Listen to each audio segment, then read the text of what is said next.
Habaib datang ke Indonesia bukan untuk melas. Kami nggak diajarkan minta-minta, saudara. Jangan khawatir. Habaib datang ke Indonesia bukan untuk meraup daripada harta, enggak. Kami tidak mencari jabatan, enggak. Kenapa? Itu bukan didikan dari keluarga kami. Didikan keluarga kami, lihat bagaimana Al-Habib Salim bin Ahmad bin Jindan, saya punya kakek, keluar masuk penjara. Kenapa bisa keluar masuk penjara? Membakar semangat perjuangan masyarakat Indonesia untuk merebut kemerdekaan, saudara.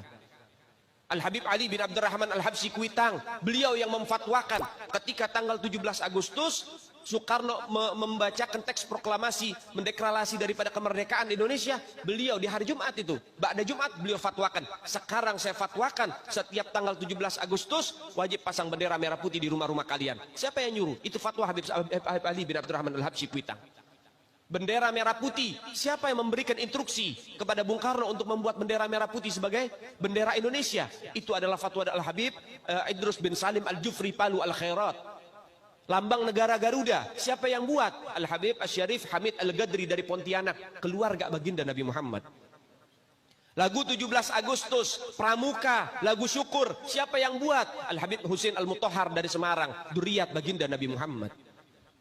Jadi Anda jangan berpikir, ini habaib di Indonesia jasanya apa? Banyak, itu yang baru kecatat. Itu yang baru ketahuan. Masih banyak lagi daripada keluarga Nabi Muhammad yang tidak mau masuk buku karena perjuangannya ikhlas karena Allah dan Rasul. Banyak, saudara. Siapa Imam Bonjol? Semua pasti bilang pahlawan. Betul apa enggak? Imam Bonjol pahlawan Indonesia bukan? Pahlawan nasional bukan? Sekarang siapa namanya Imam Bonjol?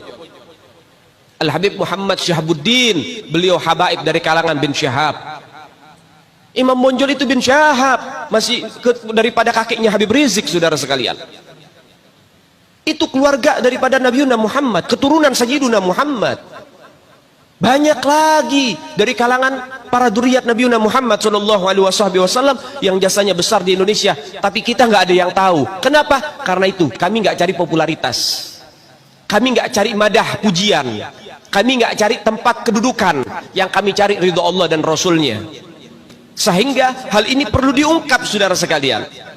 Bagaimana keluarga Nabi Muhammad jasanya besar. Dan umat ini harus dihubungkan kembali dan dieratkan kembali kepada keluarga baginda Nabi Muhammad. Ini akhir zaman, kita semua melihat kok. Bagaimana gencar-gencarnya di media sosial. Apa? Upaya untuk supaya memisahkan umat Islam dengan keluarga baginda Nabi Muhammad. Upaya keras supaya habaib dibenci ada di Indonesia. Mulai Habib dengan Kiai diadu, Habib dengan Ustadz diadu.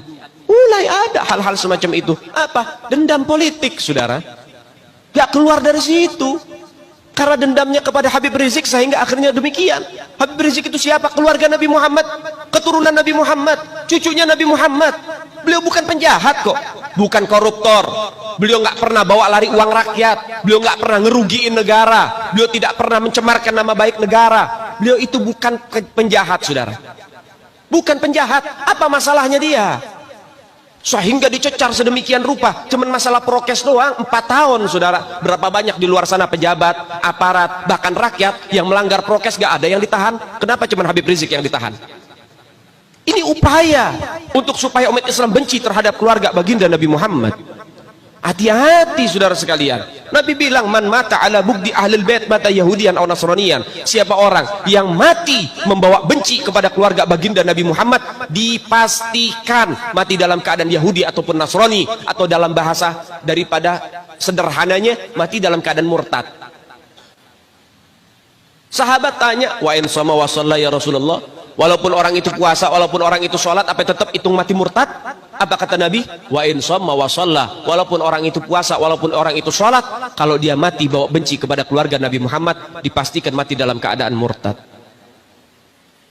Ini Nabi yang punya mau, bukan kita habaib. Dan seharusnya yang membahas masalah fadailul ahlul bait, keutamaan para habaib, bukan dari mulut saya, bukan dari mulut Habib Khalid wala Habib yang lain, bukan, tapi daripada mulut para guru-guru kita. Mereka yang lebih punya kewajiban untuk membahas masalah ini ke umat, saudara. Kenapa? Supaya tidak ada fitnah.